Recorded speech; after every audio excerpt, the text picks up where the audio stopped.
The fluorescent lights in Principal Harrison's office hummed with the same indifferent frequency they'd hummed for 20 years. Christopher Anderson stood with his hands in his pockets, fingers brushing against the crumpled electricity bill he couldn't pay, while the woman behind the desk explained that budget cuts meant his position, substitute teacher English and history. $38,000 per year no longer existed. The words floated past him like debris in a current. He nodded. He'd known this was coming. The district had been hemorrhaging money since the pandemic, and substitutes were always first to drown. Outside in the parking lot, his phone rang before he reached the car. Unknown number. He almost didn't answer. The voice on the other end belonged to a man named Gerald Whitmore, attorney at law, calling from Hartford. Christopher's Uncle Harold had passed away 3 weeks prior. The funeral had been small, the obituary smaller. Christopher had sent flowers he couldn't afford. Now Mr. Whitmore needed him to come to the office regarding the estate. Tomorrow, if possible. There were documents requiring signature. Christopher drove home to the apartment where Rachel was doing homework at the kitchen table and Brandon was scrolling through his phone on the couch. The place smelled like the cheap pasta sauce he'd stretched across 4 dinners. He told them about the job first, watching Rachel's face fall and Brandon's jaw tighten. Then he mentioned the lawyer. Brandon looked up from his screen for the first time in an hour. His voice carried the careful neutrality of someone who'd learned not to hope. What kind of estate Uncle Harold lived in that cottage by the... Christopher cut him off before the question could finish forming. I don't know. We'll find out tomorrow. Rachel closed her math book without marking her place. At 11, she still believed in possibilities the way Brandon at 16 had stopped believing in anything that couldn't be measured. Can we come? Christopher nodded. What else could they do? It wasn't like they had school tomorrow, or rather, he didn't have work tomorrow or any tomorrow after that. The law office occupied the 3rd floor of a building that had been renovated just enough to charge premium rent without actually being premium. Gerald Whitmore's receptionist offered them coffee in paper cups while they waited in chairs that creaked under Christopher's weight. Through the walls he could hear muffled conversations about probate and tax implications. When Whitmore finally called them in, Christopher's sister Catherine was already seated, her designer bag resting against the leg of her chair like a small expensive dog. She'd worn the Armani suit, the one she saved for closings that mattered. Kenneth arrived 2 minutes later, apologizing for traffic, his insurance executive Cologne arriving 3 seconds before he did. Their father Donald came last, moving slowly, looking older than 78, looking like a man who'd spent 40 years disappointed and saw no reason to stop now. Whitmore cleared his throat and began reading. Most of the document was legal boilerplate, the kind of language designed to make simple things complicated. Harold Trinidad had possessed modest savings, a 2015 Honda Civic, and a collection of first-edition mystery novels that might fetch decent money at the right auction. These items were to be distributed among various cousins and nephews. Then Whitmore reached page 7. To my nephew Christopher Anderson, I leave my primary residence located at 1847 Riverside Lane, Riverside, Connecticut, known as Montgomery Estate, along with all structures, grounds, and appurtenances thereto. Catherine's laugh came out sharp enough to cut. Montgomery Estate, that death trap. Jesus, Harold really hated Christopher. Kenneth leaned forward, his actuarial mind already calculating. That place has been condemned, or should be. The structural liability alone. Donald said nothing. He just looked at Christopher with that same expression he'd worn when Christopher had announced his intention to become a teacher instead of something practical, something that made money. Christopher heard the words, but they seemed to arrive from a great distance. Montgomery Estate. He'd driven past it once years ago when he'd first moved to Connecticut. A Victorian mansion swallowed by vines, windows like dead eyes, a for sale sign that had faded to illegibility. Whitmore slid a manila envelope across the desk. Your uncle also left this. Instructions were to give it to you privately. Christopher took the envelope. The paper felt old, the kind that yellowed at the edges. Inside was a single handwritten letter on stationery that smelled faintly of pipe tobacco. Harold's handwriting shaky but legible. Christopher, you always saw what others missed. This house needs someone like you. Don't let them make you sell it. There's something here. I never found it, but I know it's waiting. Look where the light touches the darkness. H. The meeting dissolved into arguments Christopher barely registered. Catherine knew a demolition company that worked cheap.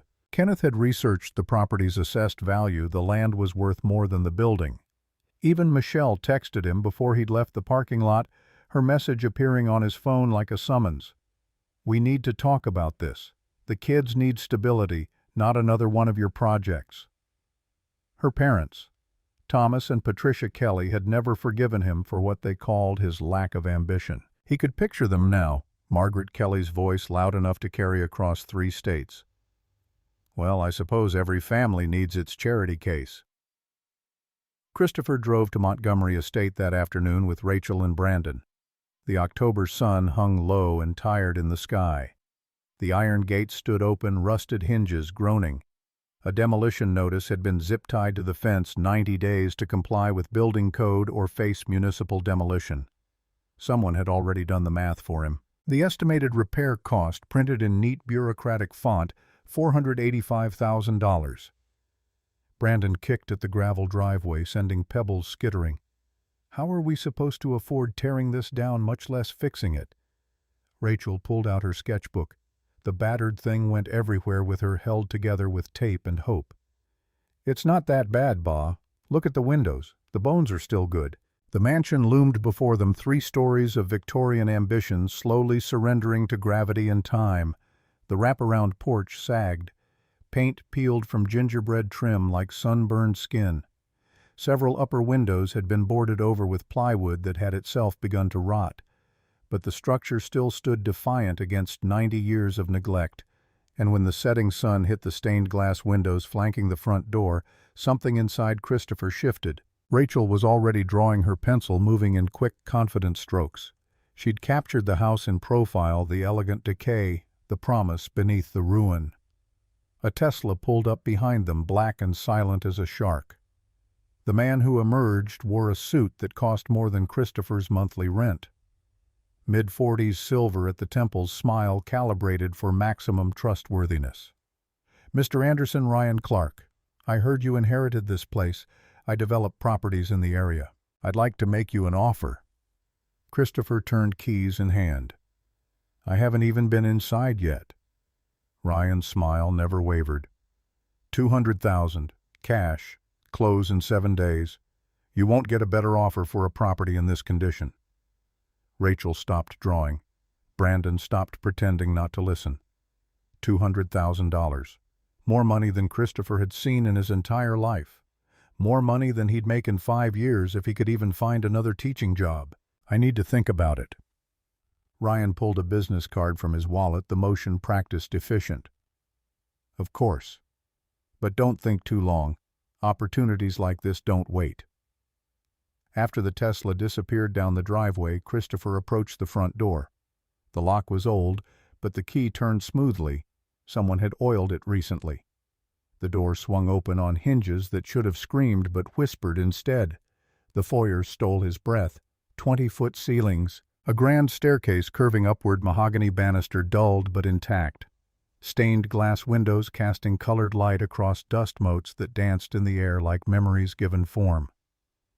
The October sunset poured through those windows at exactly the right angle, and Rachel's gasp made him look down. Light and shadow had arranged themselves into letters on the marble floor. Not random patterns, but deliberate shapes visible only at this precise time, this precise date. The words spelled out something Christopher couldn't quite read, the letters fragmentary, incomplete. But they were there, intentional, waiting. On the hall table, dusty but deliberately placed, sat a yellowed newspaper. Riverside Chronicle, October 25, 1929. The headline screamed across the decades, "Railroad Baron Vanishes." Below it, a photograph of a distinguished man in his mid-40s standing before this very house. Richard Montgomery and his family had disappeared 3 days before the stock market crash that would trigger the Great Depression. The article speculated about debts, about shame, about midnight flight to avoid creditors. But something in Richard Montgomery's photographed eyes suggested a different story. Rachel touched his arm. "Ba, can we go inside? really inside. They moved through the ground floor like archaeologists entering a tomb. The formal dining room featured a fireplace large enough to stand in its mantel, carved with what Christopher first took for decorative vines but gradually resolved into something more deliberate, mathematical symbols hidden in the organic patterns. The library's empty bookshelves still bore nail holes where hundreds of volumes had once rested, but the holes weren't random. They formed constellations: Orion, Cassiopeia, the Big Dipper. In the parlor, faded wallpaper revealed equations when Rachel photographed it with her phone's flash quadratic formulas emerging from floral patterns like ghosts from fog. Brandon started taking pictures too, his teenage cynicism cracking despite itself. "This is weird, Ba. Like intentionally weird." The kitchen belonged to the 1950s, all chrome and formica, an awkward renovation grafted onto Victorian bones. But the butler's pantry between kitchen and dining room remained untouched, a narrow room lined with cabinets and shelving designed to hide the domestic machinery of wealthy households. Christopher was examining the cabinet's solid construction dovetail joints still tight after a century when Rachel tried to move one to see behind it. The cabinet shifted more easily than it should have. Together they slid it aside, and the wall behind showed a seam Christopher had missed in the dim light. Not just a seam, a door, hidden, waiting. His hands shook as he found the catch. The door opened inward onto a space no larger than a closet, but the walls hit him like a physical force. Every surface had been carved with symbols, astronomical charts, mathematical proofs, geometric patterns that hurt to look at too long. Some of the symbols rotated on hidden pivots. Brandon touched one experimentally, and it spun with oiled precision, revealing different markings on each face. Rachel was already sketching, trying to capture the pattern. "It's a puzzle. These rotate to make something. We need to figure out the right combination." They worked for an hour before Brandon noticed the sequence. Prime numbers carved along the bottom edge. When they rotated the symbols to align with the primes, 2357A panel in the wall slid aside with a whisper of ancient mechanics. Inside the hidden compartment, a leather journal, its pages brittle with age, and a bronze fragment roughly triangular covered in etched symbols. The journal's first page bore a title in elegant script, "The Preservation Protocol." Christopher opened to a random page and read words written 95 years ago. "I have foreseen what is coming. The signs are clear to anyone willing to see. When the collapse arrives, it will be swift and merciless. I have therefore taken steps to preserve not merely wealth, but legacy. 4 keys I have hidden, where sustenance becomes wisdom, where knowledge preserves sustenance, where rest becomes reflection, where earth meets sky. Only the worthy will find them. Only the wise will understand." Brandon. Photograph every page with methodical precision. We need to show someone who knows about this stuff. The Riverside Public Library closed at 8. Christopher pulled into the parking lot at 7:45 with both kids and the journal wrapped in a plastic bag. The librarian at the desk directed them to the local history section, where an older woman with silver hair and reading glasses on a chain looked up from her computer. Margaret Scott, the nameplate read. Reference, librarian. Christopher placed the journal on her desk.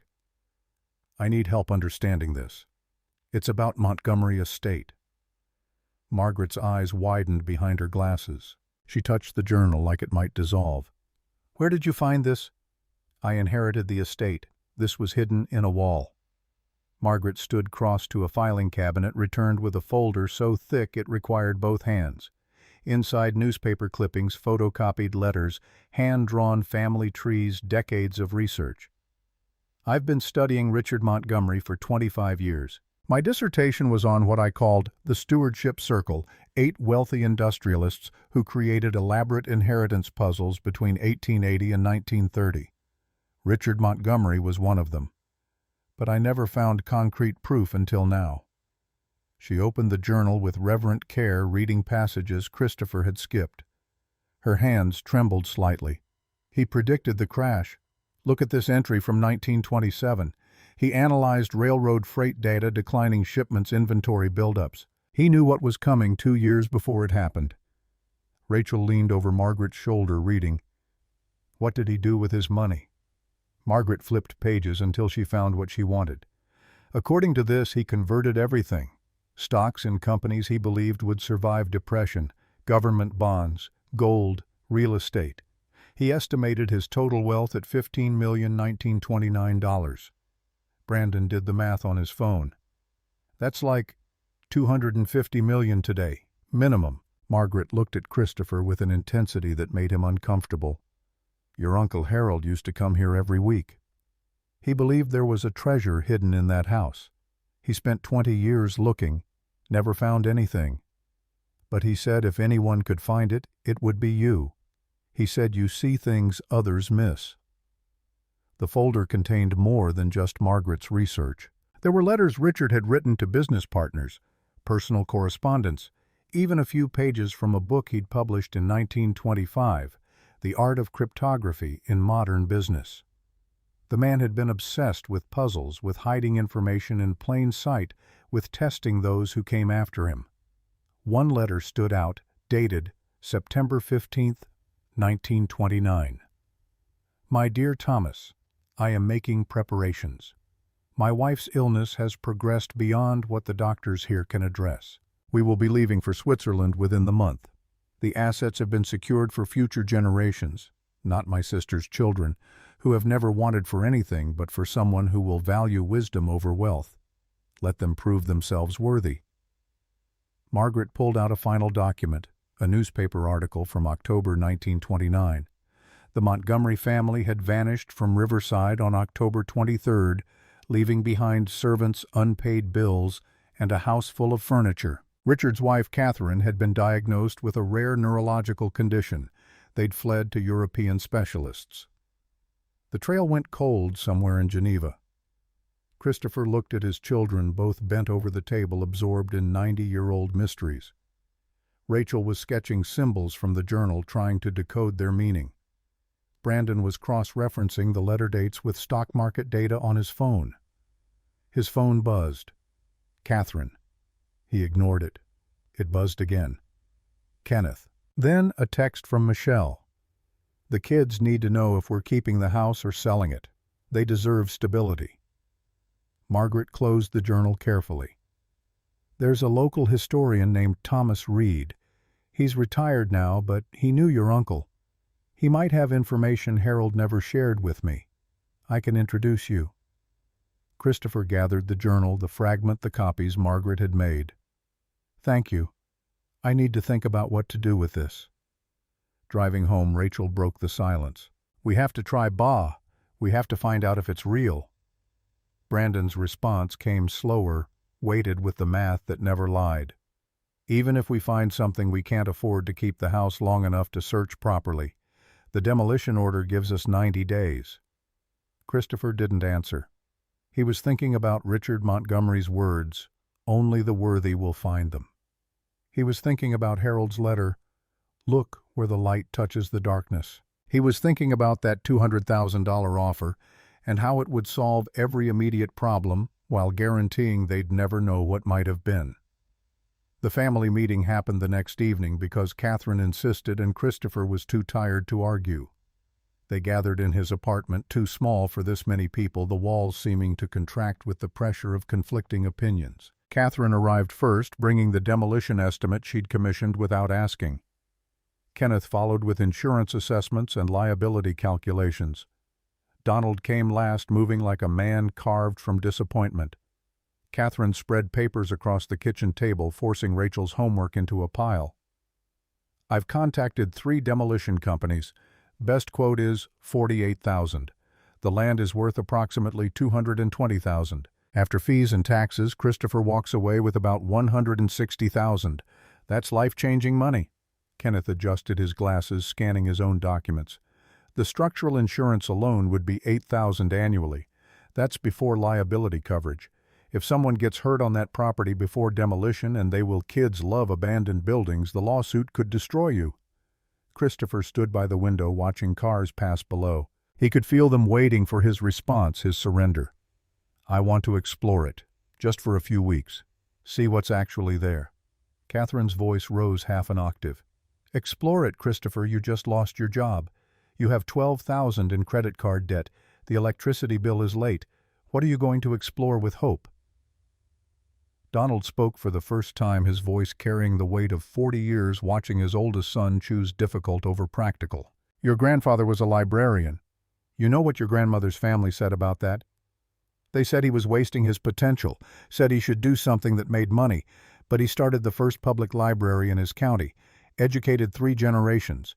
When he died, 500 people came to his funeral.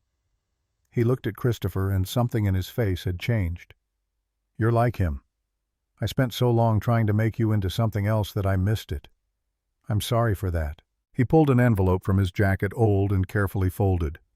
$5,000. My savings. Use it for whatever you need. Catherine stared at her father like he'd announced a conversion to a new religion. Dad, you can't be serious. This is exactly the kind of... I'm serious. Christopher needs to do this. We support him or we don't. I choose support.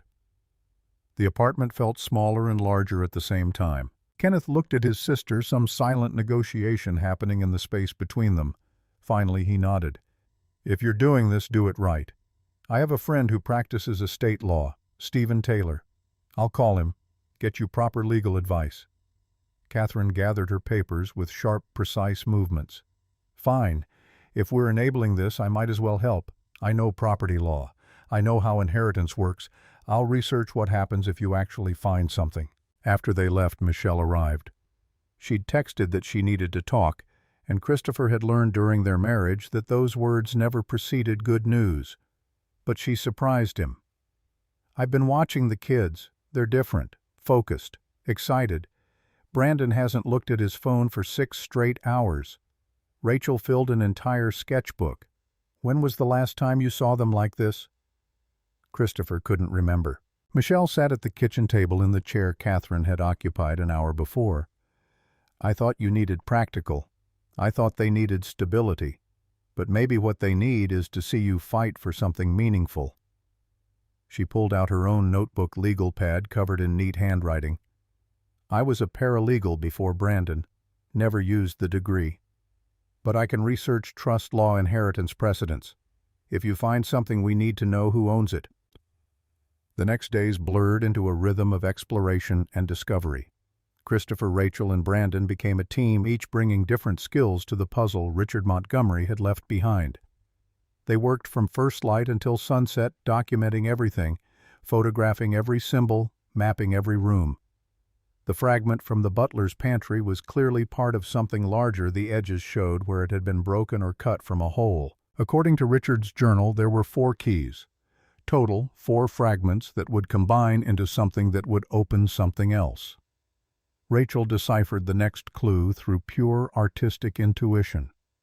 Where knowledge preserves sustenance kept running through her mind until she woke up at 2 in the morning with the answer. Wine cellars. Wine was sustenance. Cellars preserved. Knowledge. Books were often stored in cool, dry places like wine cellars. The estate's wine cellar ran the entire length of the house, deeper than Christopher had realized. Racks lined the walls, most empty, but some still held bottles covered in dust and spiderwebs. The bottles weren't random. Each bore a label with a year 1887, 1891, 1897, 19, 0319, 11, 1919, 1931. Brandon saw it first. Those are all prime numbers. The bottles mark prime years. They removed bottles in sequence, 1887, 1891, 1897, and heard mechanisms clicking behind the wall. After the 7th bottle, a section of the wall rotated inward, revealing a chamber no larger than a closet. Inside, another fragment, another journal entry, and a small box containing photographs of Richard's family. His wife, Catherine. His son, James, who, according to Margaret's research, had died in a railroad accident in 1927. His daughter, Eleanor, who had passed from influenza in 1923. The journal entry was dated April 1928. I have lost everything that mattered and gained nothing that does. Wealth cannot resurrect the dead or heal the dying. But perhaps it can create opportunity for those who will come after, who still have time to build lives of meaning. That is my prayer. That is my hope. Christopher sat in that hidden chamber reading words written by a man who'd had everything and understood it meant nothing. He thought about his own life. Failed marriage, failed career, failing at basic provision for his children. But right now, in this moment, hunting through history for something that might not exist, he felt more alive than he had in years. The third fragment required them to solve what Rachel called the mirror room. On the mansion's third floor, tucked behind what appeared to be a linen closet, they found a meditation room Richard had constructed. Mirrors lined the walls at strange angles, and at first Christopher thought they were merely decorative. But when they arrived at sunrise on the 10th day, sunlight through the eastern window reflected off the mirrors in sequence, illuminating symbols carved into the ceiling. The symbols were numbers, a combination. Brandon copied them down and found the locked box built into the floor, hidden beneath a Persian rug that had rotted through in places. The combination worked on the first try. Inside fragment 3 and a letter. Richard had written to his son James, dated 1926. My boy, you asked me yesterday what makes a life worthwhile. I told you I would think on it. Here is my answer. A life is worthwhile when it creates more opportunity than it consumes, when it leaves the world slightly better than it found it, when it remembers that wealth is merely a tool, and the measure of a man is not what he owns but what he builds for others. The letter had never been sent. James had died before Richard could give it to him. The fourth fragment was the hardest to find. Where earth meets sky led them in circles, until Brandon suggested the obvious, the rooftop observatory. Richard Montgomery had been an amateur astronomer. Margaret's research had mentioned it. The observatory dome was rusted, the telescope inside ancient, but still functional. It took them 3 days to decipher the puzzle. The telescope had to point at specific coordinates during a full moon. When moonlight passed through the lens at exactly the right angle, it projected a pattern onto the far wall, a pattern that revealed a hidden safe. The combination was Catherine Montgomery's birth date. Inside the safe, the fourth fragment and the most important journal labeled Final Instructions.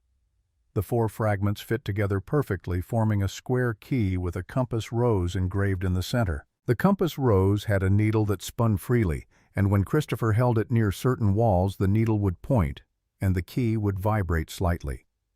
The journal explained Richard had embedded iron behind certain walls, creating magnetic fields.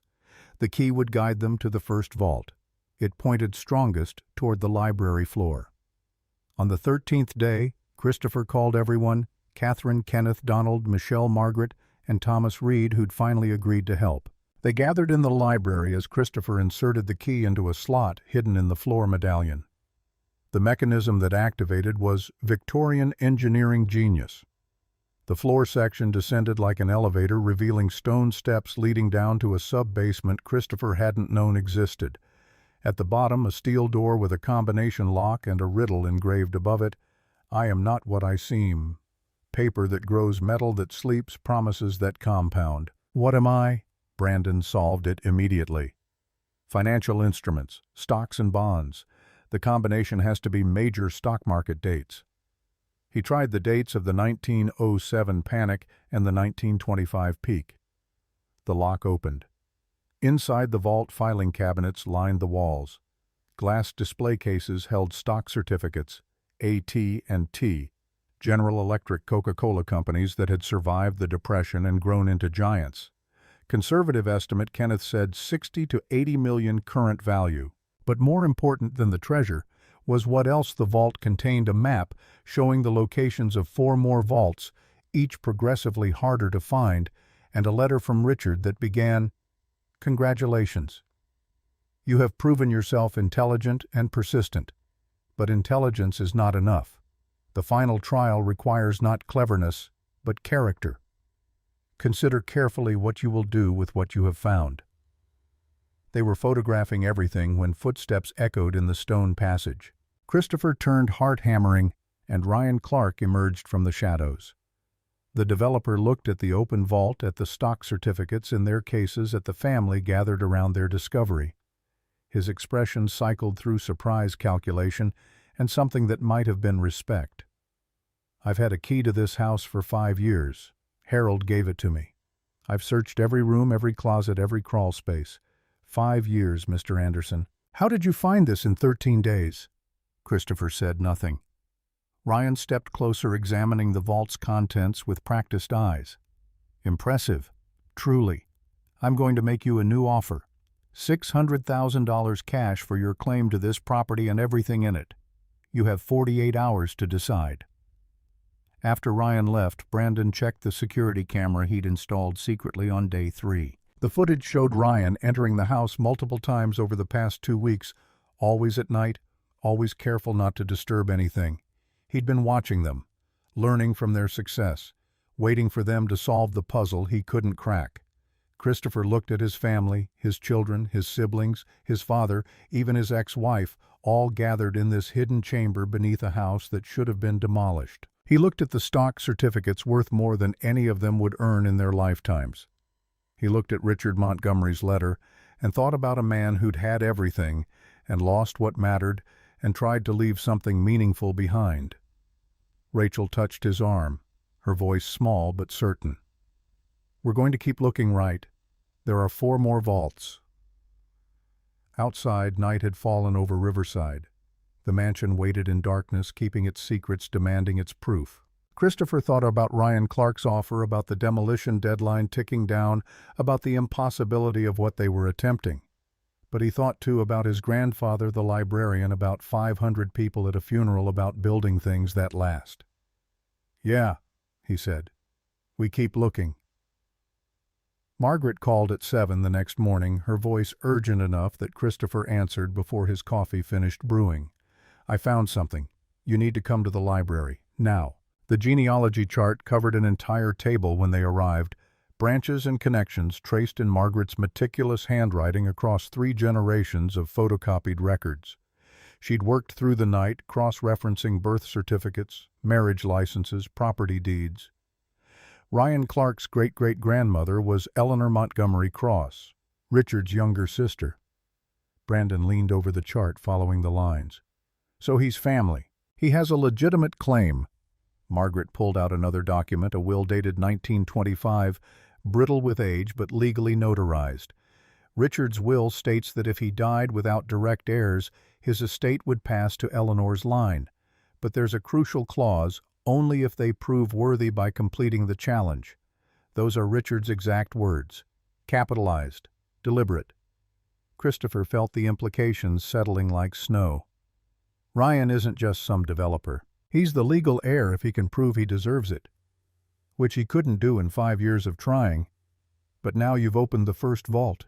He knows the treasure exists. He knows where it is. And he has bloodline rights that you don't. Rachel had been quiet, studying the family tree. Her finger traced from Richard Montgomery down through Eleanor, through marriages and births, landing on Ryan Clark. "But we solved the puzzles. We found the vaults. Doesn't that count for something?" Margaret gathered the documents into a folder. "That's what a court will have to decide.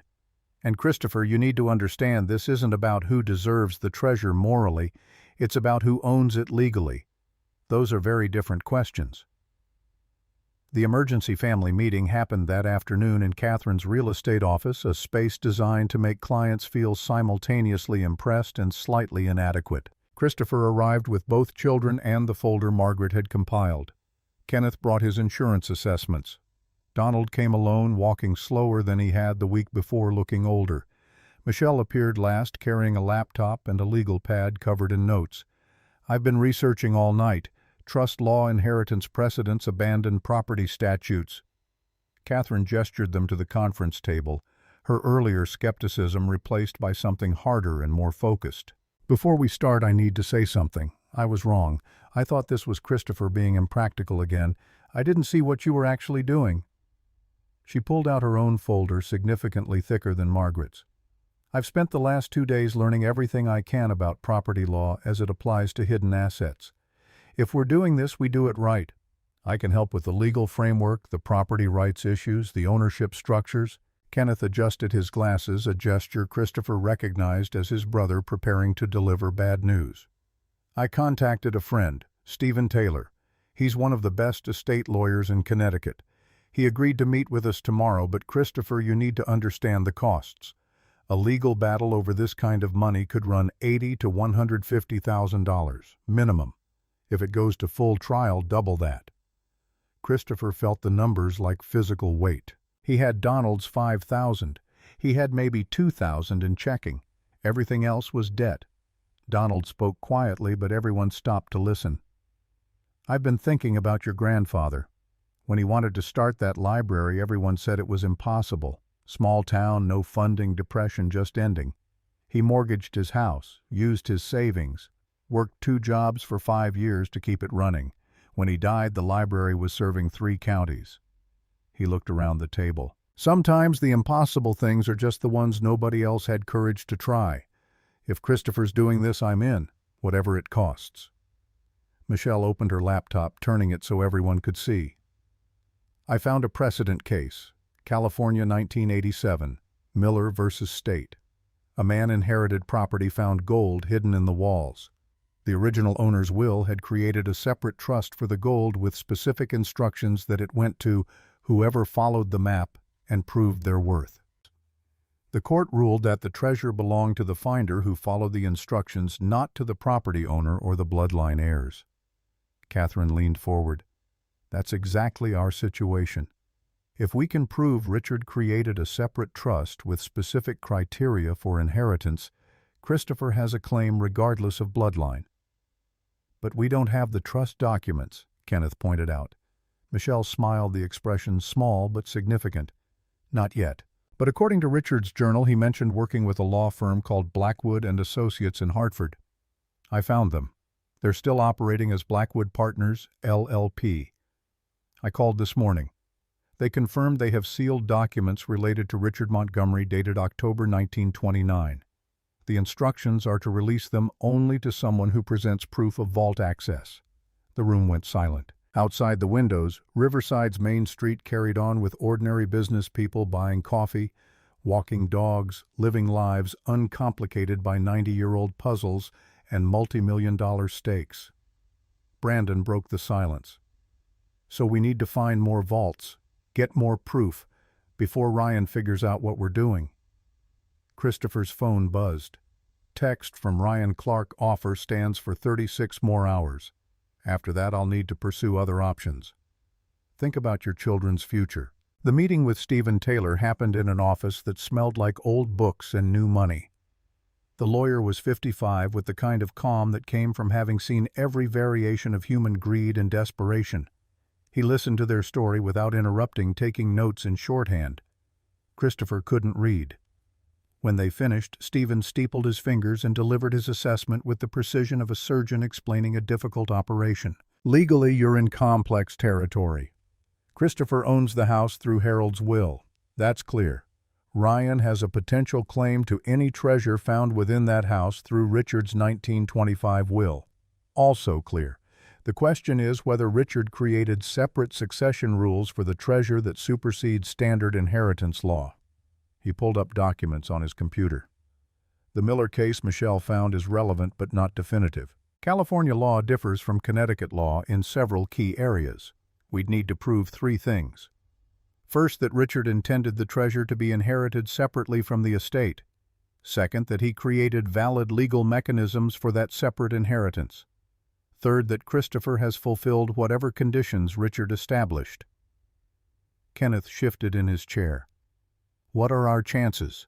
If we find the full trust documents and they support our theory, 70%. If we don't find them and have to rely on journal entries and circumstantial evidence, 30%. Maybe less if Ryan has good attorneys. And he will. Stephen leaned back, the leather chair creaking. There's another issue. The moment Ryan files suit, and he will, the court will likely freeze the assets. You won't be able to access the vaults or remove anything. If you want to find the remaining treasures, you need to do it before he initiates legal proceedings. Christopher felt time compressing, the impossible timeline getting more impossible. How long do we have? If I were Ryan's attorney, I'd file within the week. Establish legal claim before you find more evidence that supports your position.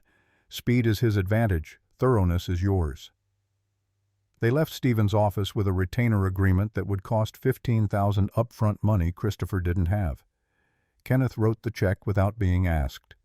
Consider it an investment. We're family. We solve this together. The lawsuit arrived on day 21, delivered by a process server who found Christopher measuring walls in the estate's ballroom. The complaint ran 37 pages, filed by Amanda Pierce of Pierce & Associates, one of the most expensive law firms in New York. The allegations were precise and devastating. Ryan Clark, as legitimate heir through Eleanor Montgomery Cross, claimed ownership of all assets discovered or to be discovered within Montgomery estate. Christopher Anderson had entered vaults without legal authority.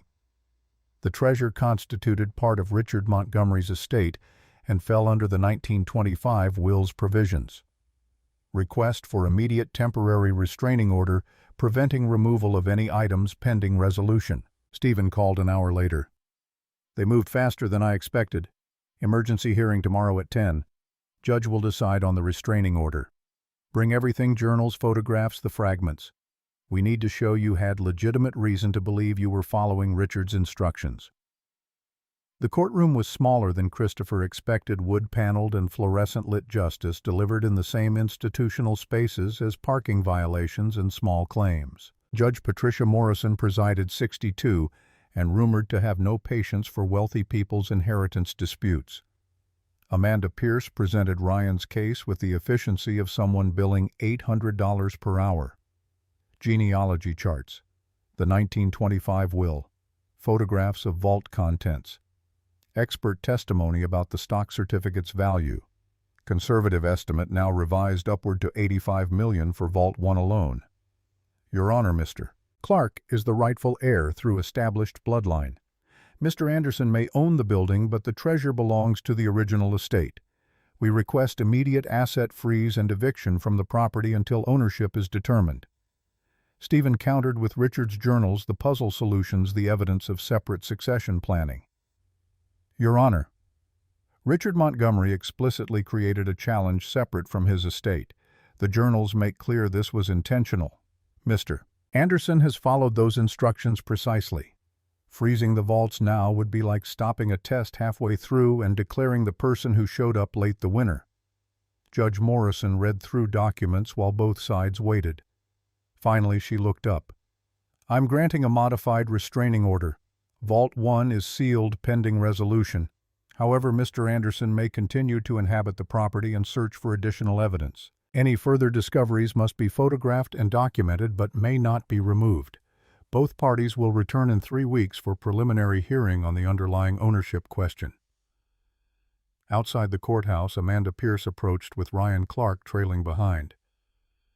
Mr. Anderson, my client is prepared to increase his settlement offer, $800,000. You keep the house, he gets vault contents. Clean split, no litigation. Christopher looked at Ryan, trying to read the man behind the developer's polish. Why not just wait for the court to give you everything? Ryan's smile didn't reach his eyes.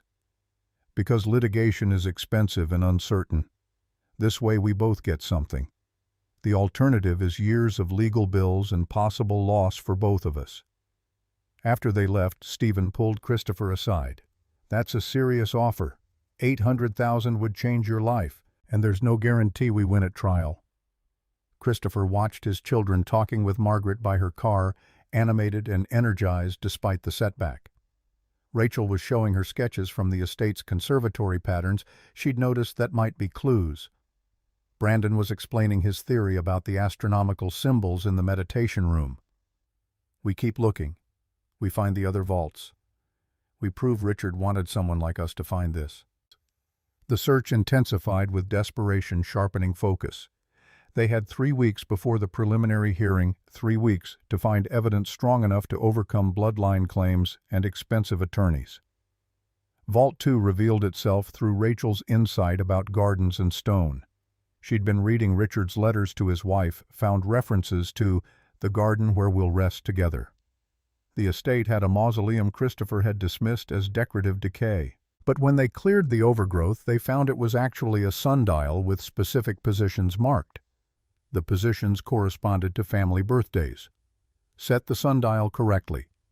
Richard's birth, Catherine's birth, James and Eleanor's births in sequence, and the underground chamber opened with a pneumatic hiss that suggested the mechanism had been waiting 90 years for exactly this combination. Inside, rare coins from civilizations that had risen and fallen. Roman aureus, Byzantine solidus, Greek drachma. The kind of collection that took decades to assemble and would sell for $35 million at the right auction. Personal items, too. Richard's pocket watch, Catherine's jewelry, photographs of children who'd died too young. The letter to Eleanor, Richard's daughter, dated 1922. My dearest girl, you asked me what happens after we die. I told you I would think on it. Here is what I believe we continue in what we leave behind, in memories held by those who loved us, in work that outlasts our brief time, in the difference we made, however small, in making the world slightly less cruel. The letter had been written a year before Eleanor died of influenza at age 8. Christopher sat in that underground chamber reading a father's words to a daughter who never got to grow up, and thought about his own children searching through dust and history upstairs. What was he leaving them beyond debt and uncertainty? What would they remember about this time when the impossible thing either became possible or crushed them? Vault 3 required solving what Brandon called the greenhouse puzzle. Behind a false wall in the ballroom, they found a conservatory that shouldn't exist, a glass-roofed room full of plants that had somehow survived decades without care. Succulents adapted to neglect, air plants drawing moisture from Connecticut humidity, a few stubborn ferns. The plants weren't random. Arranged correctly according to constellation patterns from the meditation room ceiling, they triggered a photosensitive mechanism. Margaret helped identify the species, each one corresponding to a star in Orion's belt, Cassiopeia Ursa Major. When they arranged them in proper stellar formation, sunlight through the glass roof at precisely noon activated cells that Richard had engineered using principles that wouldn't become commonplace for another 50 years. The vault held real estate deeds to properties Richard had acquired during the 1920s, boom, and sold before the crash. Manhattan buildings now worth $20 million each. Chicago parcels that had appreciated 1,000-fold. Boston warehouses converted to luxury condos. Total current value $95 million according to Kenneth's careful research. More important were the patents, railroad safety devices Richard had invented, contracts with companies that still paid royalties, business agreements with corporations that had grown into Fortune 500 giants. The journal entry from 1929, wealth compounds, not through hoarding, but through circulation. Every dollar invested wisely creates opportunities that generate more opportunities. The question is never, how much can I keep, but rather, how much can I create? Those who understand this difference will inherit not just my fortune, but the wisdom to use it well. They documented everything meticulously as Judge Morrison had ordered. Photographs from every angle, video walkthroughs, detailed inventories. Margaret authenticated documents. Thomas Reed, the retired banker who'd finally agreed to help, verified the financial instrument's validity. But the clock kept ticking. Day 28, Day 30, Day 33. Vault 4 proved the most difficult. Where Earth meets sky led them back to the rooftop observatory, but this time the challenge was different. The telescope had to point at Polaris at exactly midnight on the anniversary of Catherine's death. The date was December 3rd. They'd found the clue on November 28th, which meant 5 days of waiting while lawyers filed motions and counter-motions, and the preliminary hearing approached. The night finally came, cold and clear, winter arriving early to Connecticut. The entire family gathered on the roof, Christopher and his children, Catherine and Kenneth Donald, moving slowly up the stairs, Michelle with her careful documentation, Margaret and Thomas witnessing for authenticity. Brandon had calculated the angles precisely. Rachel had restored the telescope's focusing mechanism. When Polaris's light passed through the lens at exactly 12:03 a.m., it projected a pattern onto the far wall that resolved into numbers. Catherine's birth date, the combination to a safe built into the observatory floor. Inside the safe stock certificates that made Kenneth audibly gasp. IBM before computers were household items, Boeing before commercial aviation dominated travel, Disney before anyone imagined what the company would become. Companies Richard had recognized would survive not just depression, but would define the century to follow. Value $180 million conservatively. The trust documents were there too, but incomplete. Pages labeled, "The Montgomery Legacy Trust established October 15, 1929. The trustee designation read clearly, "Whosoever completes the 5 trials and proves worthy through deed, not blood." But the signature pages were missing. The final instructions were absent. A note paper clipped to the front. Complete documents sealed with Blackwood and Associates, Hartford. Release upon completion of 5th trial. Stephen examined the partial trust documents with the kind of intensity that made Christopher's stomach tighten. "This is strong evidence, but it's not complete. We need the full documents from Blackwood, which means we need to complete this 5th trial." Margaret had been quiet, studying Richard's final journal entry from the observatory vault. When she looked up, her expression carried something between revelation and warning. The 5th trial isn't another puzzle. Listen to what Richard wrote. "I have tested intelligence through complexity. I have tested persistence through difficulty. I have tested observation through hidden details. Now I test character through choice. The final trial has no answer key, no mechanism to unlock. It requires only that the finder prove their worthiness through demonstrating how they will use what they have found." The words settled over them like snow. Brandon voiced what everyone was thinking. "So we can't find Vault 5. We have to earn it." The search for a 5th vault consumed the next 4 days. They examined every room again, checked blueprints against actual construction, measured walls for hidden spaces. Nothing. The estate's architectural plans showed 4 vaults, not 5. Richard's journals mentioned 5 trials, but only 4 physical locations. Christopher sat in the main hall at 3 in the morning on day 39, exhausted and running out of time. The preliminary hearing was in 3 days. They had evidence of 4 vaults worth $360 million combined.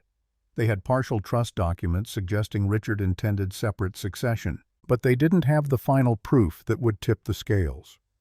Rachel found him there at dawn, wrapped in a blanket against the November cold that seeped through walls. "You're looking for another room." Christopher nodded. "What if it's not a room? What if it's something else?"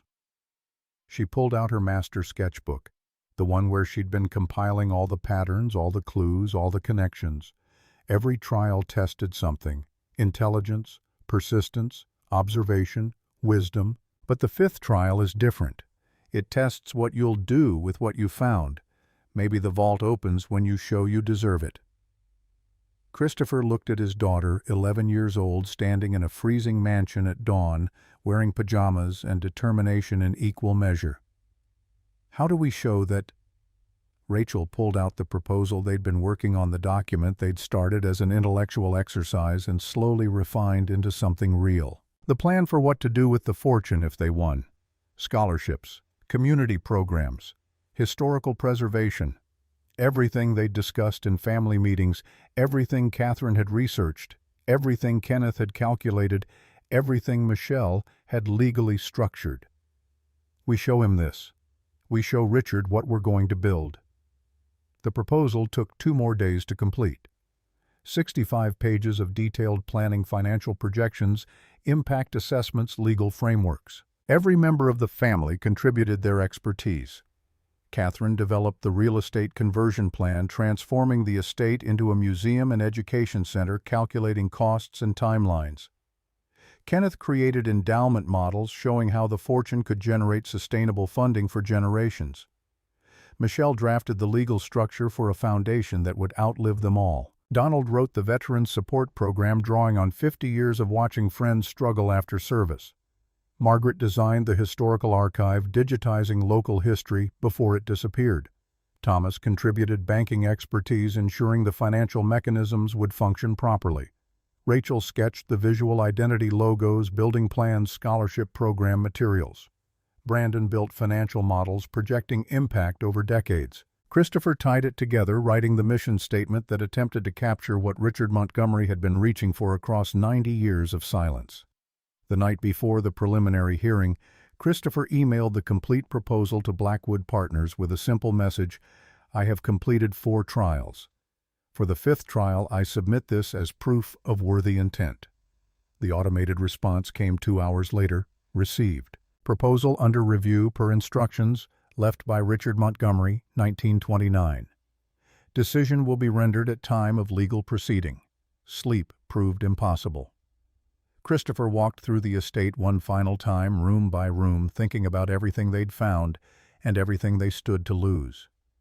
The demolition order had been temporarily stayed pending legal resolution, but if Ryan won, the estate would be torn down within months. The fortune would be liquidated, distributed according to bloodline rather than vision. At 4 a.m., Ryan Clark called. "I know about the other vaults. I know you found trust documents. I'm prepared to make a final offer. $25 million. You keep the house and walk away wealthy. I get the vault contents and move on with my development plans. Win-win."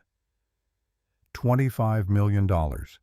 Enough to execute 60% of their proposal. Enough to change everything without risking everything. Christopher watched the sun rise over Riverside through 19th-century windows, light touching the same walls it had touched when Richard Montgomery walked these halls. "No, we go to court." Ryan's voice hardened. "You're making a mistake.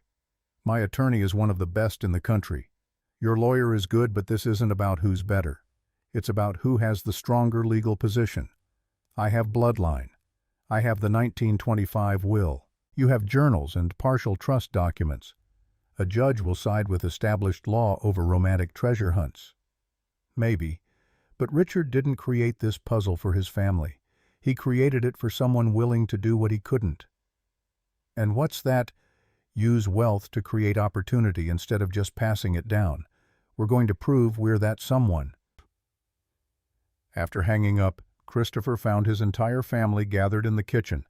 Catherine making coffee, Kenneth reviewing documents, Donald reading the newspaper, Michelle typing on her laptop, Rachel sketching Brandon running calculations. They'd all come early, unable to sleep either. Catherine poured coffee into mismatched mugs from the estate's remaining kitchen supplies. "Ryan called you. How did you know?" "Because if I were him, that's when I'd make the final push. Dawn of battle, last chance to avoid bloodshed. What did he offer?" $25 million. Kenneth whistled low. "That's real money. That's life-changing money." Christopher sat at the table where 3 generations of Montgomerys had probably eaten breakfast, where Richard had read morning papers and planned his puzzles and tried to figure out how to leave something meaningful behind. It's also giving up. It's saying we trust money more than meaning. Donald folded his newspaper with careful precision. "Your grandfather once told me something I didn't understand until too late. He said the hardest thing about building something worthwhile is that you never know if it'll work until after you're too committed to quit. But that uncertainty is exactly what makes it worthwhile. Easy things don't change the world." Michelle closed her laptop. "The kids are watching. Whatever we teach them today, they'll carry forever. Do we teach them to take the safe money and comfortable life? Or do we teach them that some things are worth fighting for even when the odds aren't good?" Rachel looked up from her sketch, a drawing of the estate transformed people walking through gardens, children playing on lawns, light streaming through restored windows. "We fight." Brandon nodded. "We fight." They arrived at the courthouse at 9:30, 30 minutes before the preliminary hearing. Stephen Taylor met them on the steps, briefcase in hand, expression carefully neutral. Blackwood Partners sent a representative, Jonathan Blackwood, the 3rd senior partner. He's inside with a sealed envelope. He told the clerk it's evidence relevant to the case. Christopher felt his pulse hammering. "Did he say what kind of evidence?" "No, but he's been waiting since 8 a.m. Whatever's in that envelope, he wanted to be here when it opened." They filed into the courtroom, Christopher and his family on one side, Ryan Clark with Amanda Pierce and her associates on the other. The gallery was packed with reporters who'd caught wind of the story, local residents curious about the mansion mystery treasure hunters who followed such things religiously. Judge Morrison entered at precisely 10 o'clock. "We're here for preliminary hearing in the matter of Clark versus Anderson regarding ownership of assets discovered at Montgomery Estate. Before we begin, I understand there's new evidence." Jonathan Blackwood stood a man in his late 70s carrying the weight of institutional authority and 95 years of professional obligation. "Your Honor, my firm has held sealed documents for Richard Montgomery since October 1929. Our instructions were specific: release them only when someone presents proof of completing what Mr. Montgomery called the fifth trial. Last night we received such proof." He approached the bench with an envelope wax seal intact. "This has not been opened since 1929. The conditions for opening have now been met." Judge Morrison broke the seal herself, the wax cracking with a sound that seemed louder than it should have been in the silent courtroom. Inside the envelope, documents thick enough to constitute a small book, a letter on Montgomery family letterhead, and something that made the judge's eyebrows rise, a metal canister labeled in faded ink. Jonathan Blackwood cleared his throat. 95 years of professional discretion finally released. "Your Honor, the canister contains what Richard Montgomery called his video testimony, recorded using a Kinemacolor camera in October 1929. The technology was experimental at the time. We've had it digitized for modern playback." Amanda Pierce stood immediately, objection crystallizing. "Your Honor, this is highly irregular. We've had no opportunity to examine this evidence, no chance to verify authenticity. This could be anything." Judge Morrison examined the canister, then the accompanying documents. "Mr. Blackwood, your firm's reputation spans a century. Do you personally vouch for the authenticity of these materials?" "I do, Your Honor. They've been in our vault since my grandfather accepted them. The seal was unbroken until today. Everything has been preserved exactly as Richard Montgomery intended." The judge gestured to the bailiff. "Set up playback.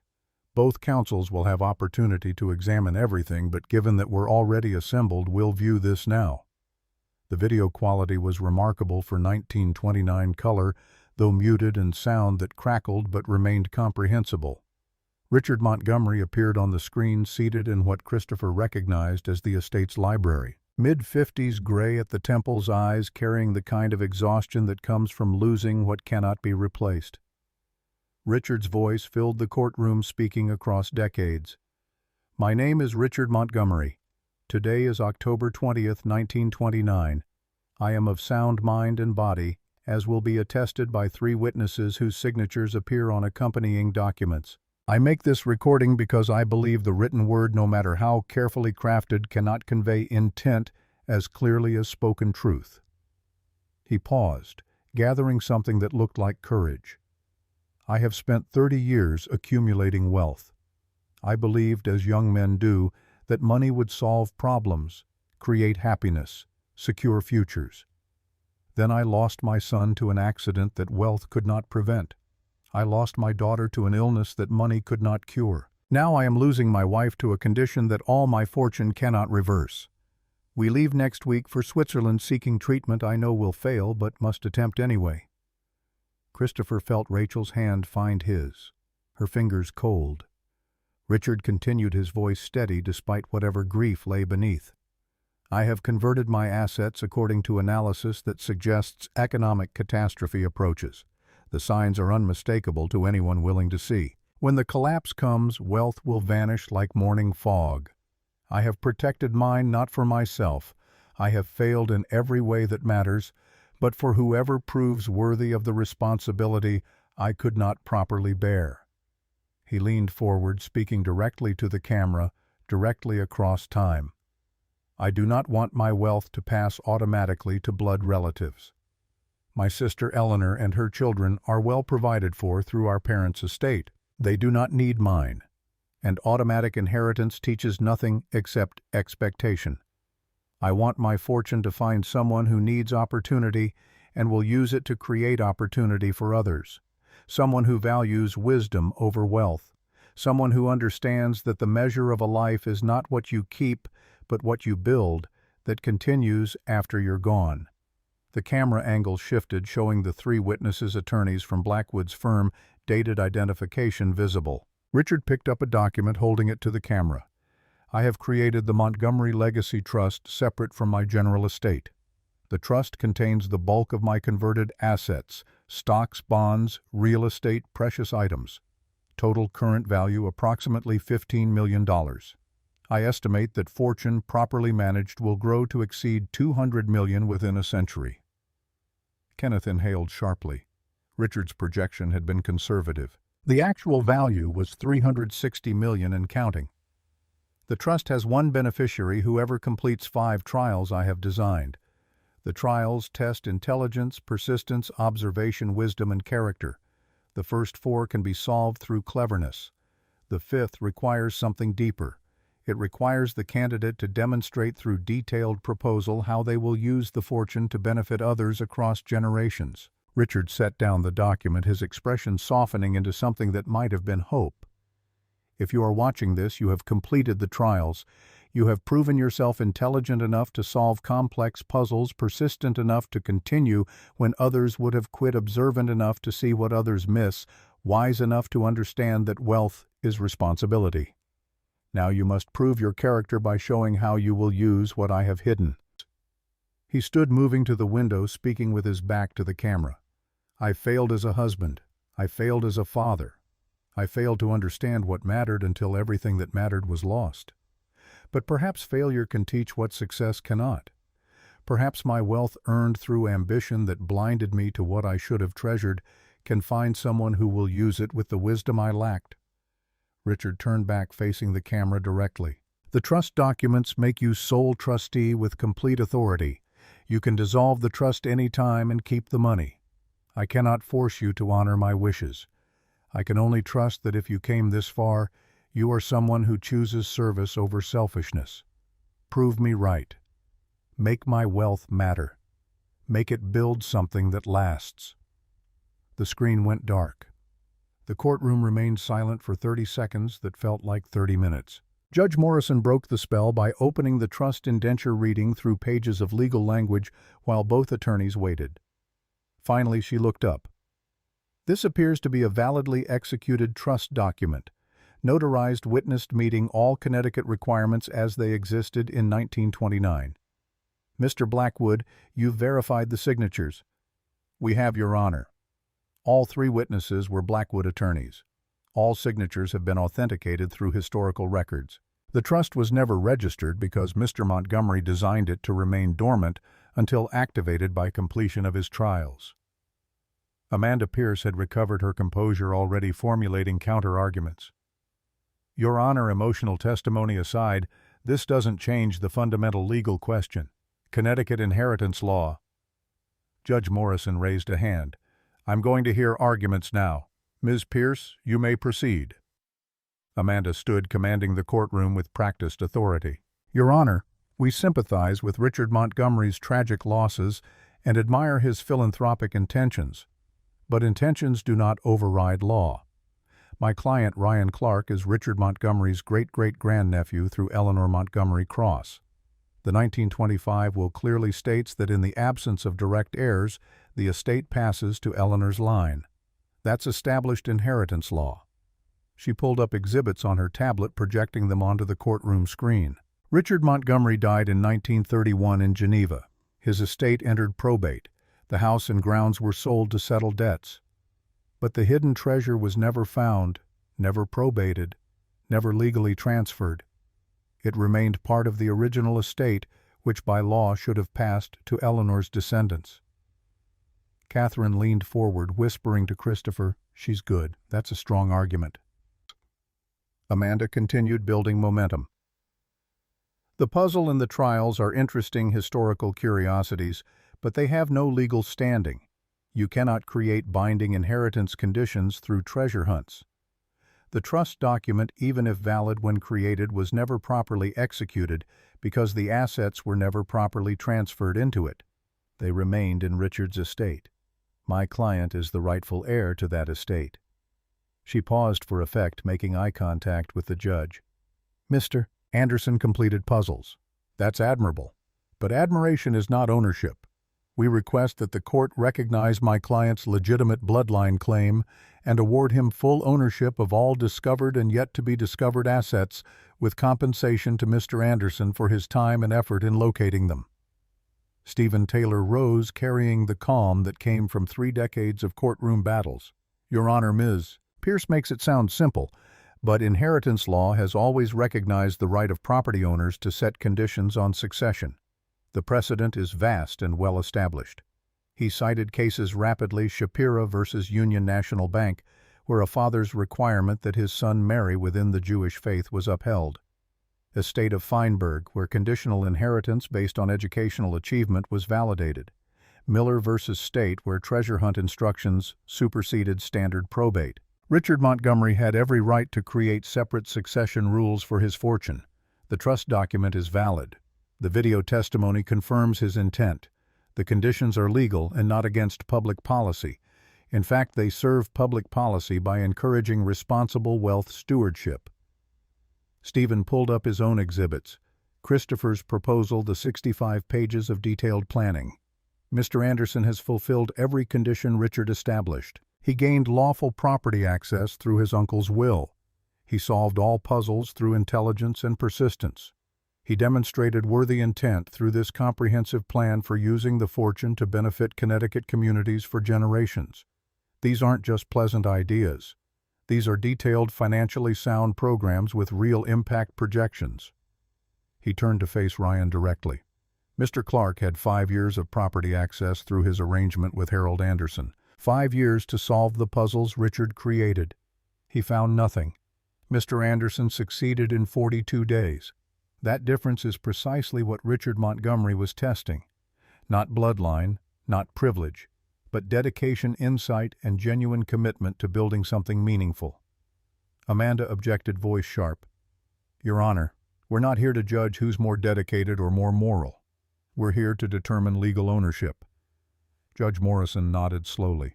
"And that's what I'm going to do. But Ms. Pierce, you can't ask me to ignore clear evidence of testamentary intent. Richard Montgomery created elaborate mechanisms specifically to avoid automatic bloodline inheritance. The question is whether those mechanisms have legal force." She reviewed documents for another 10 minutes while the courtroom waited in suspended tension. Christopher watched her read, trying to decipher meaning from the small movements of her eyes. The occasional nod. The twice she paused to reread passages. Finally, Judge Morrison set down the papers and removed her glasses. "I've reviewed all evidence, precedents, and applicable law. This is my ruling. The Montgomery Legacy Trust is valid.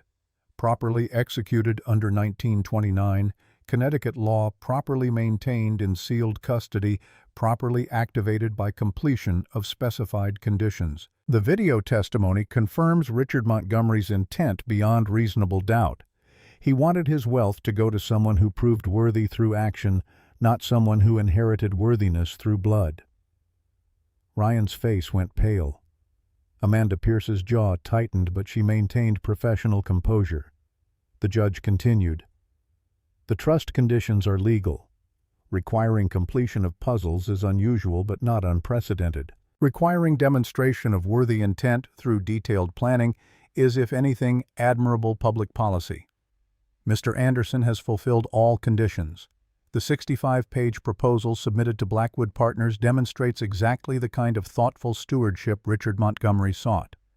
She looked directly at Christopher. "Mr. Anderson, you are hereby recognized as sole trustee of the Montgomery Legacy Trust, with full authority to manage and distribute assets according to trust terms. All vault contents discovered or to be discovered are trust property under your stewardship." The gavel came down. "Mr. Clark's claims are dismissed. Restraining order on Vault 1 is lifted. Both parties are reminded that trustee authority comes with fiduciary responsibility. This court will monitor compliance with trust terms." The courtroom erupted in whispered conversations. Rachel grabbed Christopher's arm, tears streaming. Brandon sat stunned, processing. Catherine covered her mouth. Kenneth removed his glasses to wipe them. Donald closed his eyes, lips moving in what might have been prayer. Michelle leaned over, voice barely audible. "You did it. You actually did it." Outside the courthouse, media swarmed like starlings, microphones thrust forward questions overlapping into incomprehensibility. Stephen shepherded them through the crowd to a coffee shop 3 blocks away where they could breathe. The reality settled slowly like snow accumulating. $360 million. Responsibility for wealth that could change thousands of lives or be squandered in ego and poor planning. The trust terms gave Christopher authority, but also obligation. He couldn't just keep the money. Richard's instructions were clear. The fortune existed to create opportunity, and courts would be watching to ensure compliance. Rachel pulled out her sketchbook, already refining designs for the museum conversion, the scholarship program logo, the foundation's visual identity. Brandon opened his laptop, updating financial models with actual vault values instead of estimates. The work was just beginning. Ryan Clark found them an hour later, entering the coffee shop alone. No Amanda Pierce. No associates. Just a man in an expensive suit looking smaller than he had that morning. Christopher tensed, but Ryan raised both hands. "I'm not here to fight. I wanted to apologize for how I approached this." He pulled out a chair, sitting without invitation. "My family has told stories about Richard Montgomery's treasure since I was 5 years old. My grandfather spent his savings searching for it. My father did the same. Both died believing the family had been cheated out of our inheritance. I thought if I found it, I could prove they'd been right all along. Prove we were worthy." His voice carried genuine emotion for the first time since Christopher had met him. "But today I realized they were wrong. We weren't cheated. We were given opportunity to prove ourselves. We failed. You succeeded. That's not injustice. That's exactly what Richard intended." Christopher studied the man across the table, developer-opponent, someone who'd threatened and pressured and offered increasingly large bribes to avoid this exact outcome. "The foundation will have a board of directors. We'll need people with business experience, real estate knowledge, financial expertise. If you're interested in serving the community instead of profiting from it, there's a place for you." Ryan's surprise showed clearly. "After everything I did, you'd want me involved." Richard didn't create this puzzle to punish people. He created it to find people who'd use wealth responsibly. Maybe you can learn to be that person. Maybe serving is how you prove yourself worthy after all. Ryan stood, extending his hand. "I need time. I need to figure out who I am when I'm not chasing my family's ghost. But ask me again in a year. If I've done something to deserve it, I'll say yes." He pulled out his checkbook, writing quickly. "For now, this is what I can do. $100,000 for your scholarship fund. First step." After he left, Donald spoke quietly. "That took courage. Both of you." The next revelation came that evening when they returned to the estate. Jonathan Blackwood had left another envelope, this one addressed simply, "To the trustee." Inside a key, a map, and a letter in Richard's handwriting. "If you have received this, the court has recognized your trusteeship. There remains one final vault, though not in the sense you might expect. The key opens a chamber in the main hall beneath the floor where you first entered. Inside, you will find not treasure, but truth, the full story of my life, my failures, my hopes. Take from it what you will. Use it to remember that wealth is merely a tool, and the person wielding it determines whether it builds or destroys." The chamber opened where they'd walked dozens of times, the floor medallion accepting Richard's key and lowering to reveal stairs Christopher had never suspected existed. At the bottom, a small circular room lined with bookshelves holding leather-bound journals spanning Richard's entire life. In the center, a single display case containing items that made Christopher's throat tighten: Catherine's wedding ring, James's first school report, Eleanor's favorite doll. The precious things Richard had kept when he fled to Switzerland, the things he'd brought back when he returned to seal his fortune and create his trials. Photographs covered one wall, not the formal portraits in the house, but candid shots showing real life. Richard pushing James on a swing, Catherine reading to Eleanor, family dinners, birthday parties. The mundane moments that constituted a life before tragedy carved it hollow. The final journal lay open to the last entry, dated October 21, 1929. Tomorrow I seal the vaults and leave Riverside forever. Catherine grows weaker daily. The doctors in Geneva are our final hope, though I know hope is all they offer. I have prepared this house, these puzzles, this test.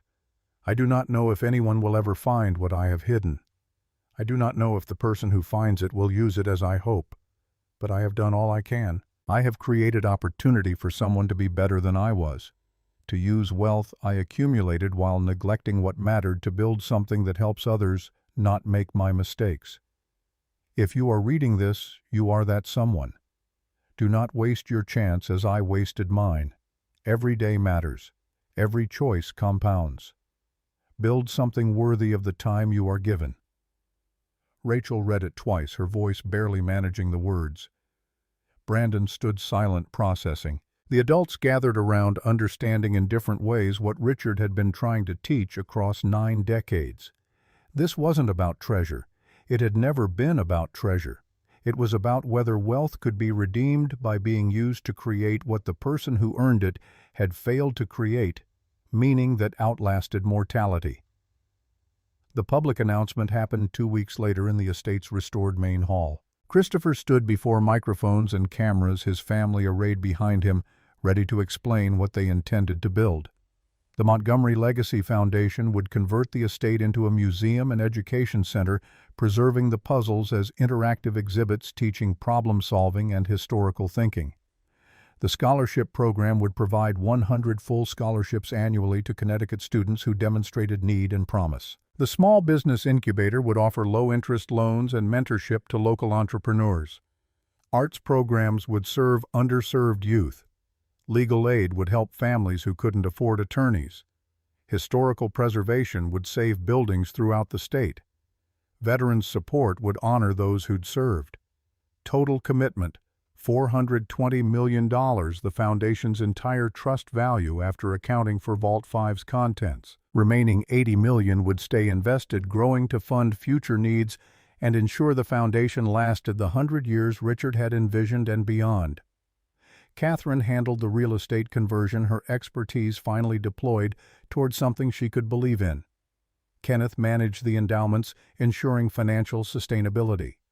Michelle, having returned to law school full-time, would lead the legal aid program after graduation. Donald oversaw veterans services with the passion of someone who'd waited 50 years to help comrades who'd never received the support they deserved.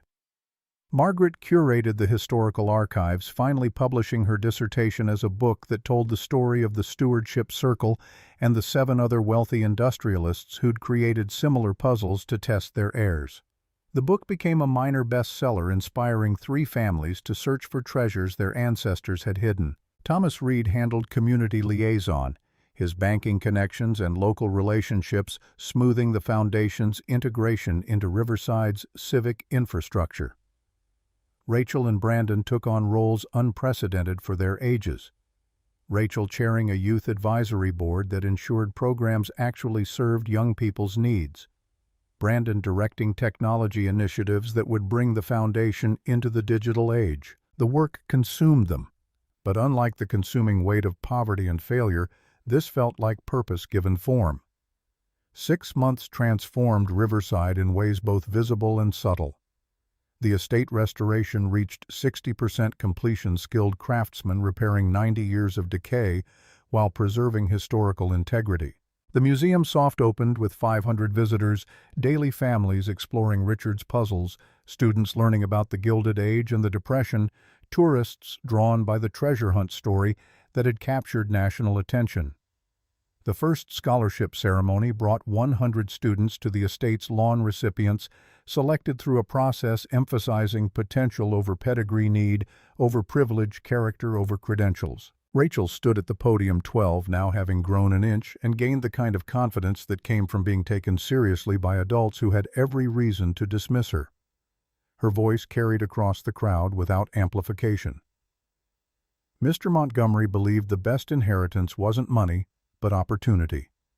He believed people proved themselves through what they chose to do when given the chance. Everyone here earned this opportunity. Now it's on us to prove him right by using it to create opportunities for others. Brandon sat in the front row, acceptance letter from MIT in his pocket. Richard Montgomery's scholar designation making possible what his family could never have afforded. He'd spend the next 4 years studying engineering and business, preparing to expand the foundation's reach beyond Connecticut. The business incubator funded its 23rd startup, a bakery owned by a veteran who'd been homeless 3 months prior. The bakery supplied pastries for the scholarship ceremony, creating a circle that felt like the kind of compounding opportunity Richard's journal had described. Christopher quit substitute teaching with a goodbye that felt simultaneously like loss and liberation. The foundation paid him $120,000 annually as trustee, modest by CEO standards, but fortune by his previous life's measure. He'd moved his family from the cramped apartment to a comfortable house near the estate, nothing extravagant, just space enough to breathe and plan. Michelle stopped by the estate weekly. Her relationship with Christopher transformed from the adversarial civility of divorce to something resembling partnership. They'd never reconcile romantically, too much water under too many bridges, but they co-parented with mutual respect and worked together effectively on foundation legal matters. "The kids are different," she observed one afternoon watching Rachel lead a tour for elementary students, Brandon explaining the astronomical puzzle to visiting engineers. Christopher nodded. "They're becoming who they were supposed to be. We just didn't have resources to let them." "No, we had the resources. We just didn't see them." She pulled out her laptop, showing him the latest legal aid statistics. 50 families served, 15 facing eviction, now housed 8 small claims cases won that would have been lost without representation. This is what Richard meant about wealth being a tool. It's not the dollars that matter. It's what the dollars enable people to do. The foundation's impact rippled outward in ways both measured and immeasurable. Catherine's real estate expertise, once deployed to help wealthy clients become wealthier, now saved historic buildings from demolition and converted abandoned properties into community spaces. Kenneth's actuarial precision, previously calculating insurance premiums, now projected how educational investments would compound across generations. Donald's military service, once a source of painful memories, became the foundation for programs that prevented other veterans from suffering alone. Each person had brought their expertise to bear on problems they'd previously ignored or felt powerless to address. Richard's fortune hadn't created their skills. It had simply given them the resources to use those skills for something beyond personal survival. The town of Riverside itself transformed subtly but measurably. Unemployment dropped 15%. 3 new businesses launched monthly. High school graduation rates climbed. The library. Christopher's grandfather's library received its first major donation in 30 years, expanding hours and services. National media attention brought tourism, that brought revenue, that brought civic improvements, that brought pride, that brought more engagement in a cycle that fed itself. The estate's dining room hosted the foundation's first board meeting 6 months and 1 day after the verdict. The full board had finally assembled: Christopher, Catherine, Kenneth, Michelle, Margaret Thomas, Donald, Rachel, Brandon, and Stephen Taylor, who'd agreed to serve as legal counsel and board member. Ryan Clark's chair remained empty, but reserved his name on the roster with notation, Year 1 deferral. Christopher opened the meeting with the ritual they'd established. Reading the mission statement Rachel had drafted based on Richard's own words, "The Montgomery Legacy Foundation exists to create opportunity that creates more opportunity. We measure success not in dollars managed, but in lives changed. We remember that wealth is merely a tool, and the person wielding it determines whether it builds or destroys. We commit to building." Reports followed: scholarship program exceeding expectations, business incubator generating jobs, museum attracting donors, legal aid expanding historical preservation, saving 5 buildings slated for demolition. Numbers that translated to human stories. Statistics that represented changed trajectories. During the community liaison report, Thomas mentioned a curious development. "I've been contacted by 3 families whose ancestors were part of what Margaret calls the stewardship circle. They want our help finding treasures their great-great-grandfathers hid. Similar puzzles, similar tests. Margaret's book created a roadmap. Margaret leaned forward, excited by the prospect. If we help them, we can document the process, create educational materials, show that Richard's approach wasn't unique, but part of a larger philosophy about responsible wealth transfer. The board voted unanimously to assist expanding the foundation's mission to include helping others discover not just material treasure, but the treasure of purposeful living. As the meeting adjourned, Christopher found himself standing in the same main hall where he'd first entered 44 weeks ago. The space had been transformed, walls, repaired floors, restored chandelier gleaming. But more than physical restoration, the hall had been returned to purpose. It welcomed people instead of repelling them. It taught instead of decaying. It lived instead of haunting. Rachel appeared beside him, sketchbook clutched as always. "Bah, if Uncle Harold hadn't left you this house, where do you think we'd be?" Christopher considered the question, imagining alternative histories where he'd never received that call from Gerald Whitmore's office, where the estate had been sold to Ryan Clark for $200,000, where he'd remained a substitute teacher struggling to pay electricity bills. Probably still in that apartment, still wondering how to afford your art supplies and Brandon's college applications, still feeling like I'd failed you both. You never failed us. You just hadn't found the right way to succeed yet. She opened her sketchbook to a new page showing him the design she'd been developing, a logo incorporating the compass rose from Richard's Key, the Montgomery family crest, and a seedling growing toward light. For the Foundation's new initiative, helping other families find their own treasures. Christopher studied the design, seeing in it something Richard would have appreciated: the past informing the future tragedy, transforming into teaching wealth, converting into wisdom. It's perfect. That evening, after everyone had left, Christopher walked through the estate one final time before locking up. He moved through rooms where Richard Montgomery had lived and loved and lost, where Catherine had read to children who died too young, where a family had built a life before that life shattered. He ended in the library, in the chair where he imagined Richard had sat writing his journals, planning his puzzles, hoping someone worthy would someday find what he'd hidden. The final letter from Vault 5 lay on the desk. Christopher having brought it up to read occasionally, when the weight of responsibility felt overwhelming. He read it again now. Richard's words speaking across 9 decades. Make my wealth matter. Make your life matter. Remember that the difference between them is everything that counts. Christopher turned off the lights and locked the door. Outside, Riverside slept under winter stars. The same stars Richard had studied from his observatory. The same stars that had guided Christopher and his children to Vault 4. The same stars that would shine long after all of them were forgotten. But perhaps they wouldn't be entirely forgotten. Perhaps the Foundation would endure, and the scholarships would continue, and the businesses would flourish, and the buildings would stand, and the veterans would find support, and the children would discover that art and science and history and service could be their treasures too. Perhaps that was what inheritance really meant. Not the transfer of wealth, but the transfer of values, the passing forward of purpose, the gift of opportunity to prove yourself worthy through what you chose to build. Christopher drove home through empty streets, past the scholarship recipients' homes, past the businesses the incubator had funded, past his grandfather's library still serving the community after 80 years. He thought about Richard Montgomery and his grandfather and Harold and all the people who'd tried to leave something meaningful behind.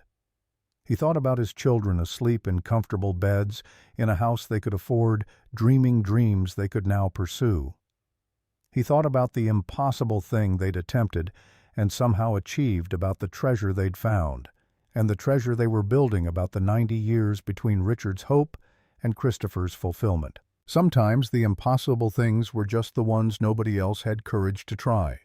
Sometimes wealth was responsibility. Sometimes failure taught what success could not. Sometimes the light did touch the darkness, and when it did, patterns emerged that had been waiting all along to be seen. The Montgomery legacy would endure, not because of the money — money could always be lost — but because they'd chosen to make it matter, because they'd proven themselves worthy not through blood, but through deed, Because when tested, they'd chosen service over selfishness, building over hoarding, opportunity over security. That was Richard's real treasure. That was what Christopher would pass to his children. That was what would last long after the vaults were empty and the estate was dust and the stars themselves had shifted in their courses. The work of making wealth matter never ended. But tonight, driving home through a town that was learning to thrive instead of merely survive, Christopher Anderson felt something he hadn't felt in longer than he could remember. He felt worthy of the chance he'd been given.